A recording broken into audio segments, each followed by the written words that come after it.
محترم خواتین و حضرات، اب حاضرین وقفہ سوالات ہوں گے۔ آپ سے ایک بار پھر التماس ہے کہ آپ اپنے وہی احترام کو مینٹین کر رکھیں، اس کے بعد جلسہ برخاست ہوگا۔ ایک سوال یہ آیا ہے کہ ڈاکٹر صاحب کی خدمت میں، how did Muslim women assist during Islamic Beatles? وہاں پہ بھی وہ سیگریگیشن تو رہتی تھی، خواتین کا جاب علیحدہ تھا، کھانے تیار کرنا ان کے کیمپ علیحدہ ہوتے تھے، اور یہ ہے کہ ہاں مریضوں کی دیکھ بھال یہ وہ کرتی تھی، لیکن یہ کہ اپنی باڈی کو اچھی طرح کور کر کے۔ دوسرا سوال یہ ہے کہ کیا نکاح اور ولیمہ ایک ہی دن میں جائز ہے؟ تفصیل سے جواب دیں۔ جی میرے نزدیک جائز ہے، میں نے پچھلے دنوں اس کی تحقیق کی تھی، تو اس کا عین نکاح کے وقت بھی جائز ہے، اور میرے علم کی حد تک سعودی عرب میں آج کل یہی ہو رہا ہے کہ نکاح کے وقت ہی ایک دعوت ہوتی ہے، لیکن وہ دعوت جو ہے ہوتی تو ہے اس گھر میں جہاں نکاح ہو رہا ہے، لڑکی والا گھر، اس کا سارا خرچہ لڑکے والے برداشت کرتے ہیں، تو اس طرح اس کو ولیمۃ العرس کہتے ہیں۔ یہ ہو سکتا ہے، اگرچہ ہمارے ہاں جو روایت زیادہ ہے وہ یہی ہے کہ کم سے کم شوہر اور بیوی کی ایک ملاقات جو ہے تخلیہ میں ہو جائے، اس کے بعد ولیمہ، لیکن یہ کہ میں نے تحقیق کیا ہے تو معلوم ہوا کہ نہیں جائز ہے۔ دوسرا سوال یہ ہے کہ موجودہ دور میں جہیز جیسی لعنت کو کس طرح سے روکا جائے، اور اس کو روکنے کے لیے کون سی بات مؤثر ثابت ہوگی؟ یہ معاملہ آسان نہیں ہے، اس لیے ہم نے پاکستان میں بھی جب تحریک شروع کی تو ہمیں معلوم تھا کہ جہیز کو روکنا بہت مشکل ہے، تو میں نے اس کی تو شرط لگا دی تھی کہ جو نکاح مسجد میں نہیں ہوگا میں اس میں شریک نہیں ہوں گا۔ پھر لوگ یہ کرنے لگے کہ نکاح مجھ سے پڑھا لیا مسجد میں جا کر، پھر کوئی دعوت ہوٹل میں کر لی۔ پھر میں نے اعلان کیا جس نکاح کے ساتھ کوئی دعوت ہوگی وہ میں پڑھاؤں گا ہی نہیں، تو ہوتے ہوتے وہ بات آگے جا رہی ہے۔ لیکن جہیز کے بارے میں ہم نے وہ سخت موقف اختیار نہیں کیا، ابھی یہ کیا ہے کہ اس کی شناعت معلوم ہو، اس کی کوئی حقیقت نہیں ہے، یہ ہندوانہ پس منظر کی شے ہے، آپ اپنی بچی کو کچھ دینا چاہتے ہیں دیں، یہ بھی ہو سکتا ہے کہ 1-2 دن پہلے جو ہے وہ پہنچا دیا جائے ان کے گھر میں، اس کی نمائش ہرگز نہ ہو، کیونکہ اس سے غرباء کا دل دکھتا ہے۔ آپ کا کوئی شوفر ہوگا، آپ کا کوئی خانسامہ ہوگا، اس کے ہاں ہو سکتا ہے بچی بیٹھی ہو، ہاتھ پیلے نہیں کر سکتا، اور وہ دیکھے یہ جہیز لے کر بیٹی جا رہی ہے ان کی۔ اب آپ مولوی کتنا ہی کہے تمام مسلمان آپس میں بھائی بھائی ہیں، وہ کہے گا بھائی ہے یہ بھائی ہے میرا، لہذا یہ محرومی کا احساس نہ پیدا ہو۔ حضور کا حال یہ تھا کہ آپ نے فرمایا صلی اللہ علیہ وسلم، اگر تم اپنے بچوں کے لیے پھل لے کر آؤ تو پڑوس میں بھی ضرور بھیجو، اور اگر کسی وجہ سے اتنے نہ لا سکو کہ اپنے بچوں کو بھی کھلا سکو اور پڑوس میں بھی، تو چھلکے اپنے دروازے پہ کبھی نہ ڈالنا کہ پڑوس کے بچے کہیں وہ آج ان کے آم آئے ہیں، آم کھائے انہوں نے، تو اس سے جو احساس محرومی ہوگا وہ در حقیقت ایک منفی جذبہ ہے جو پرورش پائے گا۔ ایک اور سوال یہ ہے کہ how do I select a girl for marriage without interacting with them? آپ اپنے والدین پر اعتماد کیجئے کہ وہ آپ کے لیے بہتر سے بہتر رشتہ تلاش کریں۔ آپ ہو سکتا ہے کسی اور چیز سے وقتی طور پر متاثر ہو جائیں، پھر بعد میں روئیں، تو اس لیے یہ ہے کہ جو آپ کے خیر خواہ ہیں سب سے بڑھ کر، اور پھر اللہ پر بھروسہ کیجئے۔ البتہ اس کی کچھ تاکید کی گئی ہے، ایک نظر دیکھ لینا۔ ڈاکٹر صاحب کی خدمت میں ایک اور سوال یہ کہ کیا غیر لڑکی سے یا غیر مسلم سے شادی کر لینا جبکہ مسلمان لڑکیاں اس شہر میں ہیں، اور سمجھ لینا کہ میں نے شادی کر کے اس کو مسلمان بنایا اور بڑا ثواب کمایا؟ اگر تو وہ لڑکی پہلے مسلمان ہو گئی ہے، شادی کرنے کے بعد کے وعدے پہ نہیں، وہ تو وعدہ فردہ ہے، پورا ہوگا یا نہیں ہوگا، پہلے مسلمان ہو جائے تو ٹھیک ہے، کوئی حرج نہیں ہے، مسلمان ہے، مسلمان کے ساتھ شادی ہو جائے گی۔ باقی عیسائی اور یہودی کے ساتھ شادی ہو سکتی ہے، لیکن لڑکی کے ساتھ، لیکن وہ بھی آج کے حالات میں مناسب نہیں ہے۔ حرام تو میں نہیں کہہ سکتا، اس لیے کہ جو دین تو کامل حضور پر ہو گیا تھا، اب ہم اس میں کوئی اضافہ حرام کا نہیں کر سکتے، مناسب کہہ سکتے۔ اس وقت 2 چیزیں ایسی تھی جو آج نہیں ہے، ایک مرد کی قوامیت تھی، عورت تابع ہوتی تھی، آج تو عورت قوام ہے اور مرد بیچارہ اس کا غلام ہے، اور خاص طور پر عیسائی یورپی کوئی عورت لڑکی ہے تو وہ تو سمجھتی ہے کہ ہم بڑے ترقی یافتہ ہیں، یہ جو ہے گھسیارے آ گئے، کہیں سے گھاس کاٹتے ہوئے یہاں پہنچ گئے ہیں، اور یہ تو آ کر ہمارے ہاں جو ہے روزی ڈھونڈنے کے لیے آئے ہیں۔ یہ تو عرب ممالک میں بھی کہا جاتا ہے، جو ہمارے لوگ وہاں کام کرنے جاتے ہیں، ہم مرتزقون، یہ رزق کی تلاش میں یہاں آئے ہوئے ہیں۔ تو اس وجہ سے بہتر ہے شادی نہ کی جائے۔ ایک سوال یہ ہے کہ آپ کہہ رہے ہیں کہ عورتیں گھر میں بیٹھے کام نہ کریں، لیکن جو عورتیں دن رات مرد کے کام کرنے کے باوجود بھی مرد سیٹسفائیڈ نہیں ہیں، تو ایسی عورت کو کیا کرنا چاہیے؟ مثلاً وہ کئی کام کرتی ہیں، گھر کا کام، بچوں کا کام، بینک کا ہر چھوٹا بڑا کام، مگر ہر روز نوک جھونک ہوتی رہتی ہے۔ تو نوک جھونک تو خیر علیحدہ کا مسئلہ ہے نا، سوال تو یہ کہ تعلیم شریعت کی کیا ہے۔ آپ گھر میں رہیں، اور البتہ گھر میں رہ کر کچھ سلائی کا کام کریں، کڑھائی کا کام کریں، آپ بیبی سٹنگ کا کام آپ کیجئے، جو عورتیں جا رہی ہیں جاب پر وہ بچے آپ کے ہاں چھوڑ جائیں، آپ ان کے اندر اسلامی جذبات پیدا کر سکیں گے اور آپ کی آمدنی کا ذریعہ بھی بن جائے گا۔ تو آدمی کا وے دیر سے ول دیر سے وے، اگر ارادہ ہو جائے کہ شریعت کے احکام پر چل رہا ہے تو راستہ اللہ تعالیٰ پیدا کرتا ہے۔ ایک سوال یہ آیا ہے کہ کیا اسلام میں دوسری شادی کے لیے بیوی سے اجازت لینا ضروری ہے؟ حدیث کے ساتھ اس کی وضاحت فرمائیں۔ میرے نزدیک ضروری نہیں ہے۔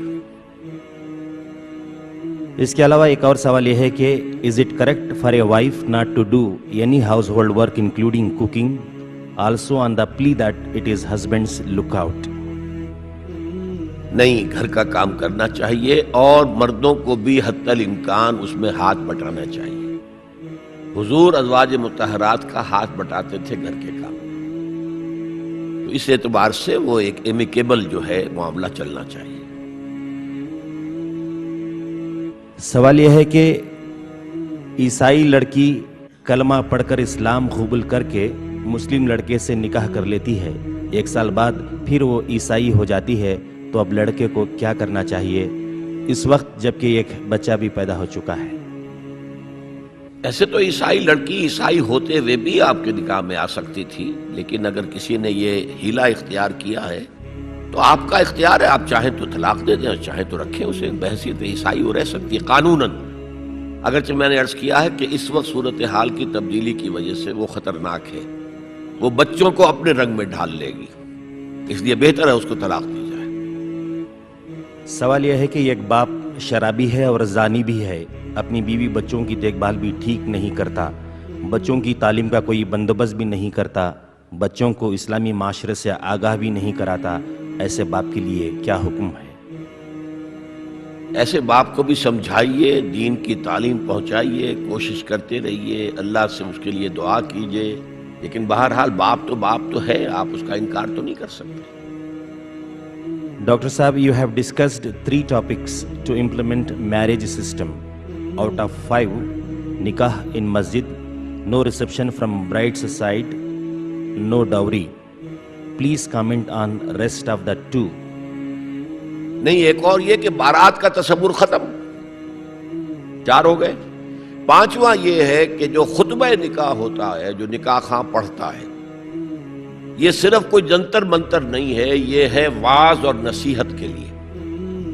حضور صلی اللہ علیہ وسلم کے زمانے میں تو صرف یہی ایک طریقہ تعلیم بالغہ کا تھا، نہ کوئی کتابیں، نہ کوئی رسالے، نہ کوئی اخبار، نہ کوئی آڈیو، نہ کوئی ویڈیو، کچھ بھی نہیں۔ تو جب بھی کہیں مسلمان جمع ہوتے تھے، جمعہ کا خطبہ کس لیے تھا؟ میں نے شاید آپ کو بتایا کہ کان للنبی صلی اللہ علیہ وسلم خطبتان یجلس بینہما، کیا کرتے تھے؟ یقرأ آیات من القرآن ویذکر الناس، آیات قرآن پڑھتے تھے اور لوگوں کو یاد دہانی کراتے تھے۔ یہی معاملہ خطبہ نکاح کا ہے۔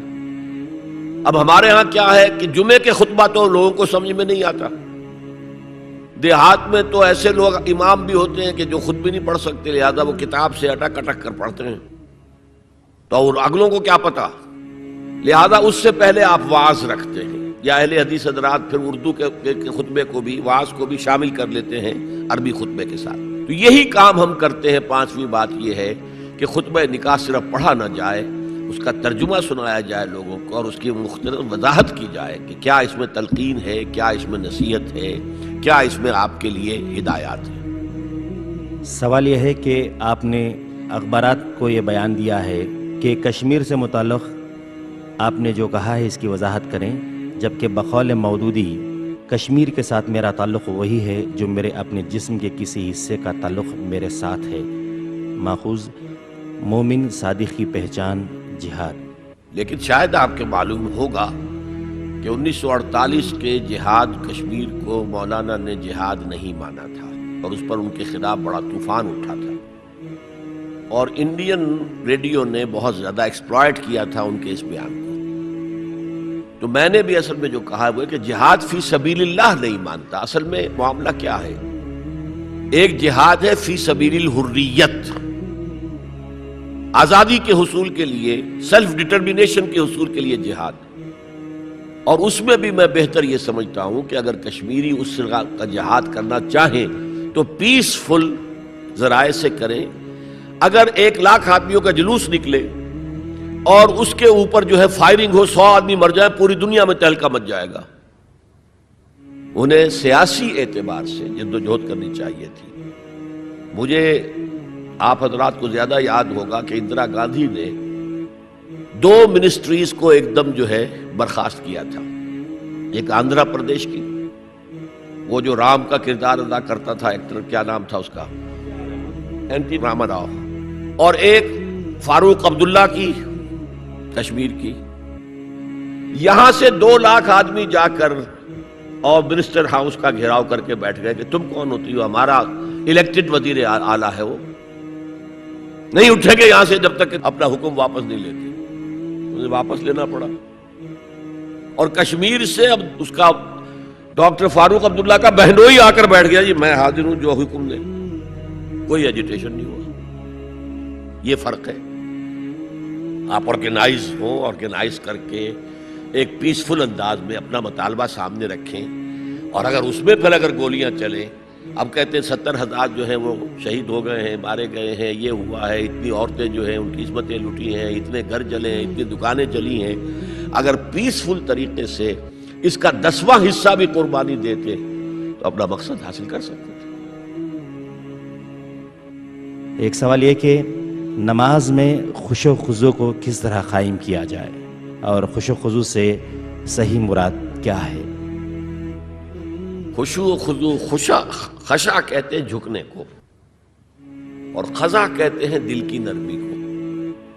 تو نماز جب ہم پڑھیں تو دل میں اللہ کی محبت ہو، اللہ کے سامنے حاضری کا احساس ہو، تو صرف جسم ہی نہ جھک رہا ہو، ہمارا پورا وجود اللہ کے سامنے جھکے۔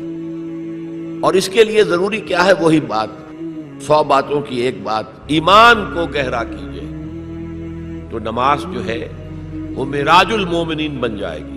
حضور کی حدیث ہے الصلاۃ معراج المومنین۔ سوال یہ ہے کہ مغربیت کے اس فتنے کا جواب دینے کے لیے آج عالم اسلام میں ایک اتحاد کی ضرورت ہے، مگر افسوس کہ جو نہیں ہے، تو ایسے حالت میں کیا کیا جائے؟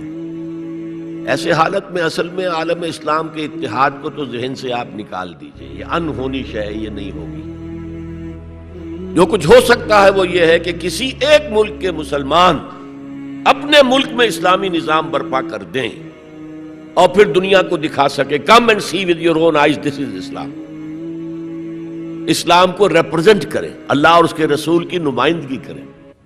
آؤ دیکھو یہاں پہ کوئی ریپریشن نہیں ہے، آؤ دیکھو یہاں مساوات ہے، آؤ دیکھو یہاں امن ہے، آؤ دیکھو یہاں کرائمز نہیں رہے، آؤ دیکھو یہاں پہ ہر شخص کی بنیادی ضروریات انڈر رائٹ کی گئی ہیں، سوشل سیکیورٹی کا یہ نظام ہے۔ یہ سارا کچھ اگر ہم دکھا سکیں گے دنیا کو تو یہ نظام پھر جنگل کی آگ کی طرح پھیلے گا، دنیا قبول کرے گی۔ دنیا تلاش میں ہے کہ اسے کوئی نظام عدل اجتماعی مل جائے۔ بادشاہت کے خلاف بغاوت ہوئی، کس لیے؟ تاکہ انصاف ہونا چاہیے۔ یہ کیا ہے؟ یہ بادشاہ بنا بیٹھا ہوا ہے۔ فرینچ ریولوشن آیا، لیکن فرینچ ریولوشن سے صرف سیاست بدلی، معیشت تو نہیں بدلی، وہی سودی معیشت۔ اب وہ کارخانے دار انڈسٹریل ریولوشن کے بعد کیپیٹلسٹ جو ہے وہ حکمران ہو گیا۔ ڈیموکریسی، آج امریکہ کی ڈیموکریسی بھی ڈیموکریسی نہیں ہے۔ جس ڈیموکریسی کا خواب کبھی افلاطون نے دیکھا تھا ریپبلک نامی کتاب میں، اور کبھی پھر والٹیر اور روسو نے دیکھا تھا، وہ تو کہیں بھی نہیں ہے دنیا میں آج تک۔ It is the dictatorship of the capitalist in America. اس کے خلاف رد عمل ہوا کمیونزم کا تو ایک پارٹی ڈکٹیٹرشپ قائم ہو گئی. یہ انسان کیوں دھکے کھا رہا ہے ادھر سے ادھر ادھر سے ادھر in search of a just social order? وہ ہمارے پاس ہے لیکن ہم خزانے کا سانپ بنے بیٹھے ہوئے ہیں، نہ خود اس کے اختیار کرتے نہ کسی کو اس کے قریب آنے دیتے. سوال یہ ہے کہ is it necessary for a lady to work only in schools and hospitals apart from the cottage industry? Where else can she work? اسکولوں کے اندر پڑھائیں ٹھیک ہے، ہاسپٹل میں کام کریں ٹھیک ہے. جو میں نے کاٹیج انڈسٹری کا کہا، پھر میں نے کہا کہ آپ ایسے اسپیشل انڈسٹریل یونٹس بنائیں جہاں عورتیں کام کریں، عورتیں سپروائز کریں. Where there is a will, there is a way. راستہ نکل آئے گا. سوال یہ ہے کہ does Islam permit a woman to remain in parda, that is wearing hijab? Can she still go out and work? Where shall we work? اگر وہ جا کر مردوں کے دفتر میں بیٹھی ہے تو کیسے پردہ ہوگا وہاں؟ پردہ لے کر تو آپ دفتر میں تو داخل ہو گئی، اس کے بعد کیا ہوگا؟ تو یہ صرف کہنے کی باتیں ہیں. مخلوط جگہ پر عورت کو نہیں جانا ہے، سیدھی سیدھی بات. ایکسکلوسیو عورتوں کا ادارہ ہے، آپ جائیں کام کریں. عورتوں کا اسکول ہے، پڑھائیں. عورتوں کا کالج ہے، پڑھائیں. اللہ کرے اسلامی ریاست ہو تو عورتوں کی یونیورسٹیاں علیحدہ ہوں. ایران میں اب یونیورسٹی بہت بڑی جو ہے تہران میں بنی ہے، فاطمہ الزہرا یونیورسٹی کے نام سے. عورتیں لڑکیاں پڑھتی ہیں، خواتین پڑھاتی ہیں، یونیورسٹی ہے بہت بڑی. تو راستہ کہیں رکتا نہیں ہے، قدم نہیں رکتے ہیں. سوال یہ ہے کہ in Islam parda is a so important farz. How come in Pakistan, Islamic country, ladies with all over makeup come on the stage and recite naat and other things? اس لیے کہ اسلام کو ہم نے وہاں اختیار نہیں کیا. میں تو صاف صاف آپ سے بات کہہ رہا ہوں. پورے عالم اسلام میں کوئی ایک ملک ہم نہیں دکھا سکتے کہ جہاں پر اسلام کو ایک مکمل نظام کی حیثیت سے اختیار کیا گیا. اور یہی سبب ہے ہماری ہیوملیشن کا، ہماری ذلت اور رسوائی کا. ہم اللہ کے عذاب کی گرفت میں ہیں کہ ہم اسے مس ریپرزینٹ کر رہے ہیں، حالانکہ ہمارا کام تھا ریپرزینٹ کرنا. شہداء علی الناس کونوا قوامین بالقسط شہداء للہ.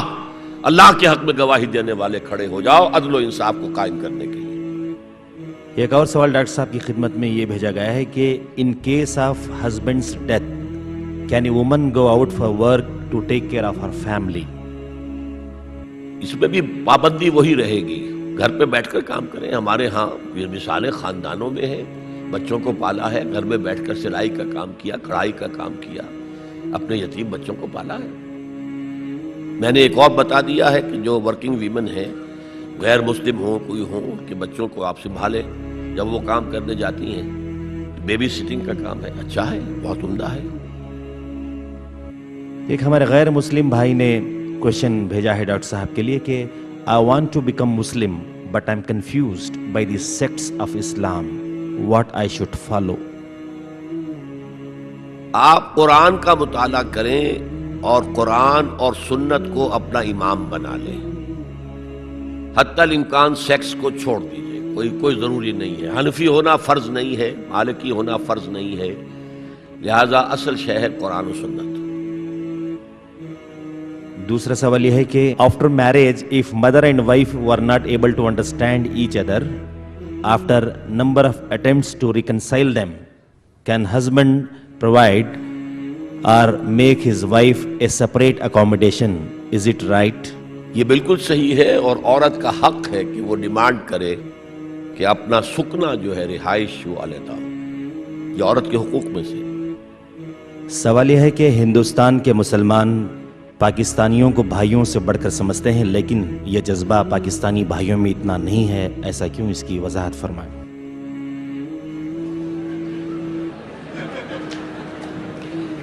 میں پورے پاکستانیوں کی یہاں پر نمائندگی نہیں کر رہا، اپنی بات کر رہا ہوں. ایک اور سوال یہ ہے کہ what is the responsibilities of a man towards his wife's mother? وہ بھی میری والدین ہی کے حق میں ہیں، ان کی بھی خدمت ہونی چاہیے. دوسرا سوال یہ ہے کہ آج کل اچھے دیندار